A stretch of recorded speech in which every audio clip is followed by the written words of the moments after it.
Слично како и минатата, и оваа година многу слаб беше интересот за пријавување за бесплатниот курс по пливање за децата од социјално ранливи категории и семејства од општина Кочани. За разлика од лани, кога имаше 12, годинава се пријавиле само 7 деца. Сепак, од локалната самоуправа, која е организатор на курсот, се одлучиле да не го продолжуваат рокот за пријавување како што беше лани, поради што е оформена само една група за пливачи почетници.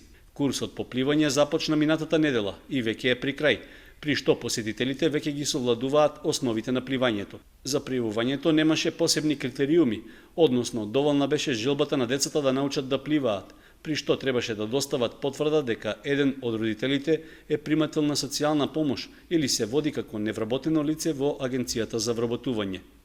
Децата се на возраст од 8 до 12 години и скоро сите за прв пат имаат можност за организирана посета на базенот и учење на основните вештини за одржување во вода.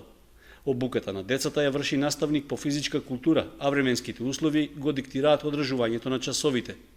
Според одговорните на курсот, било предвидено да се одржат 10 часови за изучување на техниките на пливање и тие требало да завршат до почетокот на оваа недела. Сепак, неповолните временски услови и врнежливото време во изминатите неколку дена го пролонгирале завршувањето на бесплатната школа. Трошоците за обуката и реквизитите за почетно пливање на учесниците ги обезбеди општина Кочани.